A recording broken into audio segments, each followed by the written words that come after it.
Շարունակվում է առավոտ լուսոն սիրելի հեռուստադիտողներ եւ արվեստից մի փոքր շեղվելով խոսելու ենք շատ կարևոր թեմայի մասին, առողջության, մասնավորապես մայիսի 25-ը համաշխարհային օրացույցում ամրագրված է որպես Վահանաձև գեղձի օր։ Ինչով է պայմանավորված այսօրվա կարևորությունը եւ ինչպիսի իրազեկման արշավներ են տեղի ունենում աշխարհում եւ Հայաստանում, կիմանանք հենց հիմա մեր հյուրից տաղավարում է էնդոկրինոլոգ Լուսինե Աղաբաբյանը, բարի լույս։ Բարի ձեզ։ Ուրախ եմ առավոտը սկսել ձեզ հետ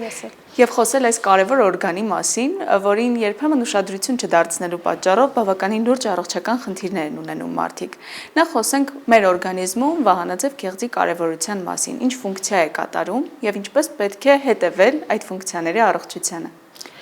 Ինչպես ճիշտ նշեցիք, մայիսի 25-ին միջազգայինորեն նշվում է Վահանաձև գեղձի օրը, ինչու որովհետև ինքը շատ կարևոր գեղձ է մեր օրգանիզմում, ինքը իհարկե 20-25 գրամ է ընդամենը, բայց մեր էնդոկրին համակարգի ամենամեծ գեղձն է համարվում։ Հին հունական խոսք կա վահան, եւ այդ խոսքը շատ լավ արտաբերում է, թե ինչի է մեր Վահանաձև գեղձը շատ կարևոր։ Վահանը պահպանում է մեր կոկորդը, իսկ ինչ է անում մեր կոկորդը, դա մեր խոսքն է, դա մեր էմոցիաներն են, դա մենք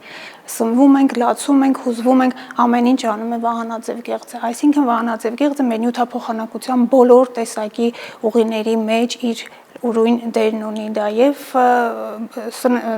ճարպային նյութափոխանակությունն է, դա եւ ածխաջուրն է, դա եւ մկաններն է, սպիտակուցն է, ամեն ինչի մեջ իր դերն ունի Վահանաձև գեղձը ծնված օրվանից մինչեւ կյանքին վերջին օրը։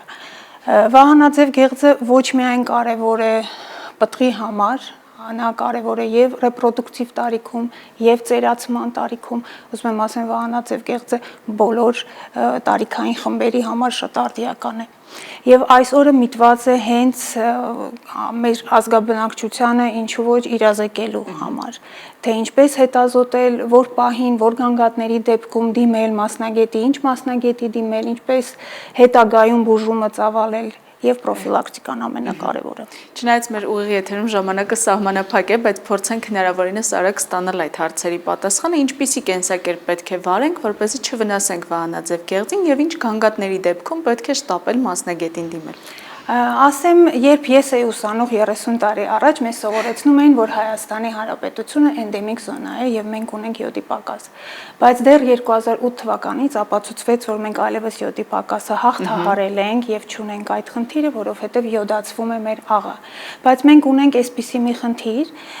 մեր ազգաբնակչությունը շատ է օգտագործում հաց եւ պանիր, երկուսն էլ աղի մեծ պաշար են եւ սեղանին դրված աղը չի, որ մեզ պաշտպանում է այդ ամեն ինչ, դրա համար աուտոիմուն հիվանդություններն են աճել, նաեւ Վահանաձև գեղձի աուտոիմունը, այնուամենայնիվ էնդեմիկ խփիպներ մենք այլևս չենք տեսնում, քանի որ յոդի պակաս չունենք, բայց մենք ունենք Վահանաձև գեղձի կարևոր հիվանդություններ, որոնց մասին պետք է ասեմ գուցե գանգատների ձևով, որ ազգաբնակչությանը ավելի պարզ լինի,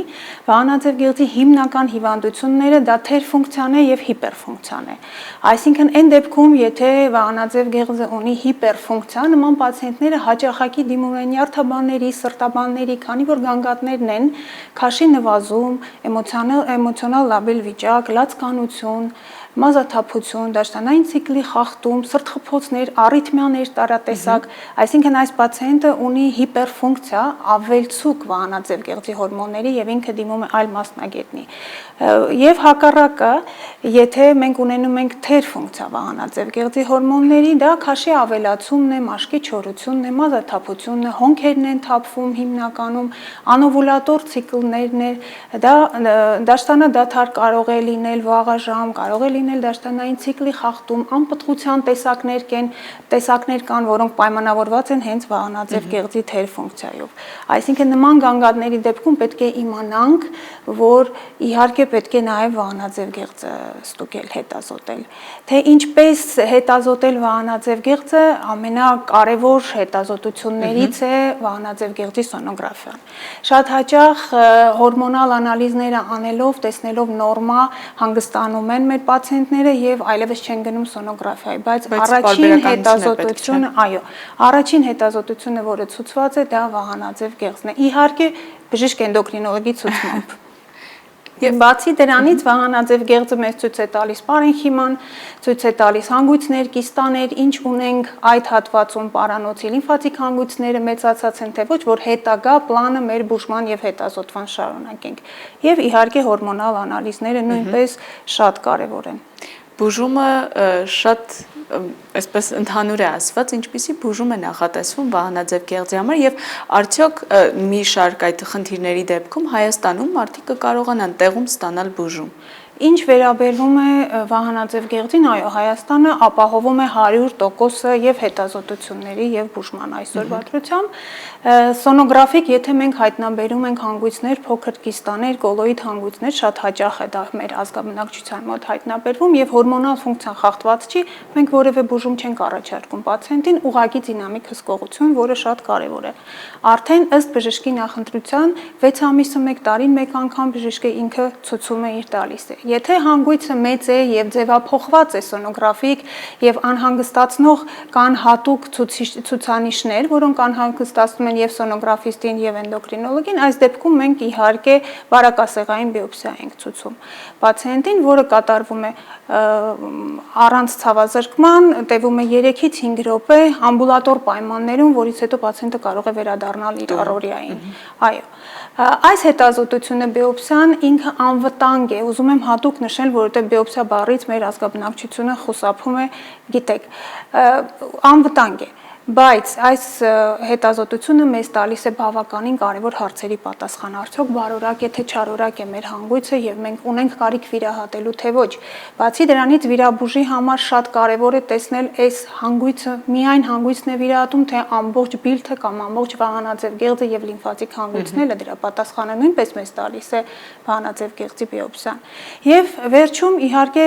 շատ կարևոր հորմոնալ անալիզներ, որոնք նույնպես բժիշկը պիտի նշանակի, որովհետև հորմոնալ անալիզները իհարկե ամբողջ սպեկտրը Հայաստանի Հանրապետությունում արվում է, բայց կան անալիզներ 1-2-ը, որոնք սկրինինգային են եւ դրանցով շատ ավելի հեշտ է կարելի հասկանալ ինչ խնդիր ունի պացիենտը առանց հավելյալ մեծ ծախսերի։ Այնպես որ պետք է հետևել բժիշկների խորհուրդներին եւ եթե բուժառուի մոտ չի հայտնաբերվում որևէ խնդիր կապված վահանաձև գեղձի հետ, բայց հետագայում միևնույն է բժիշկները խորհուրդ են տալիս ինչպիսի կենսակերպ վարենք, որպեսզի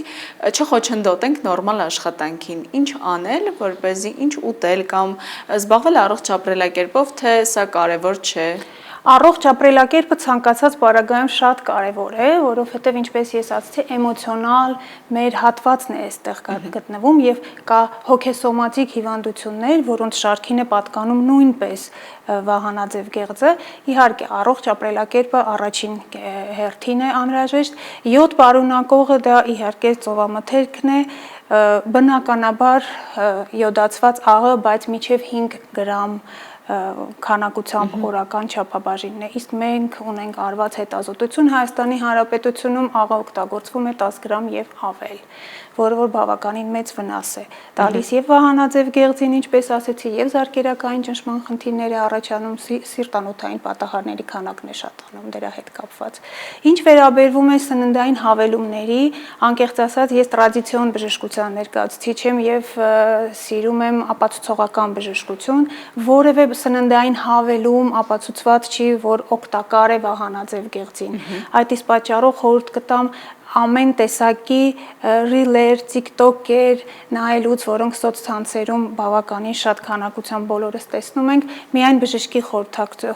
հետ խորհուրդ անելուց հետո միայն կարելի է օգտագործել, եթե իհարկե դրա կարիքը կլինի։ Այսինքն մեր օրգանիզմը ունի բոլոր տեսակի ռեսուրսները մեզ պաշտպանելու ցանկացած տեսակի ստրեսային իրավիճակներից եւ նույն ստրեսային վիճակը ինչպիսին է հղիությունը, մեր օրգանիզմը ունի նաեւ այդ պաշտպանական մեխանիզմը, դրա համար միջև հղիությունը մենք միշտ խորհուրդ ենք տալիս աղջիկներին հետազոտել վահանաձև գեղձը, պաշտպանել իրեն, եթե կարիք կա որևէ պրեպարատ նշանակվի նախապես, որ հետագայում եւ երեխան եւ ծննդկանը չունենան որևէ խնդիր առողջական, այսա կլինի ամենակարևոր պաշտպանիչ ռեպրոդուկտիվ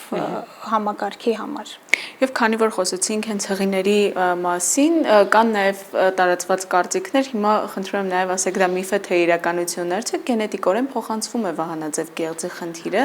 մորից երեխային կամ ընդհանուր գենի մեջ զույգի հետ է կա այդ խնդիրը փոխանցվում է երեխային։ Մենք ունենք գենետիկ նախատրամադրվածություն բոլոր հիվանդություններին, դա վերաբերվում նաև վահանաձև գեղձին, եւ եթե ժառանգական նախատրամադրվածություն կա աուտոիմուն հիվանդությունների, այսինքն արդեն գինեկոլոգը եւ էնդոկրինոլոգը գիտեն, որ այդ խնդիրը կարող է առաջանա նաև հղի կնոջ մոտ։ Այս դեպքում մենք ավելի ուշադիր ենք լինում նրա ցուցիչներին, ցուցանիշները լաբորատոր հղի եւ ոչ հղի կնոջ համար տարբեր են եւ այդ իսկ պատճառով է անհրաժեշտ դիմել մասնագետի ժամանակին, որ մեր երեխան հետագայում չունենա որևէ խնդիր։ Մենք գիտենք, որ բնածին հիպոթիրեոզը, որը որ առաջանում է յոդի պակասից, անունը կրիծինիզմ է։ Ինչի կրիծին, որովհետեւ այդ բառը ֆրանսերեն կրիծին բառից է առաջացել, կրիծինիզմ բառը յոդի պակասից ծնված երեխաները, որոնք չունեն նորմալ զարգացում, դա ոչ միայն հասակն է երեխայի, դա նաեւ նյարդային համակարգն է տուժում։ Այդ իսկ պատճառով պրոֆիլակտիկան ժամանակին իրազեկված լինելը, ժամանակին մասնագետի դիմելը, նախապես դիմելը միջև հղիությունը պլանավորելը, որ հետագայում երեխան որևէ խնդիր չունենա եւ մայրիկը առողջ լինի։ Շնորհակալ եմ անչափ առավոտը մեզ հետ սկսելու եւ այս կարեւոր խորհուրդներով նաեւ մեր հեռուստադիտողների հետ կիսվելու համար եւ ամենավերջում եւս մեկ անգամ հիշեցնենք, որ պարբերաբար նույնիսկ եթե չունեք գանգատներ, ցանկալի է հետևել առողջությանը, նախապես կանխարգելելու համար բոլոր այն խնդիրները, որ գուցե հետագայում կառաջանային։ Կանխարգելումը միշտ ավելի հեշտ է, ավելի դյուրին է թե ձեր կողմից, թե բժիշկների։ Շնորհակալ եմ անչափ։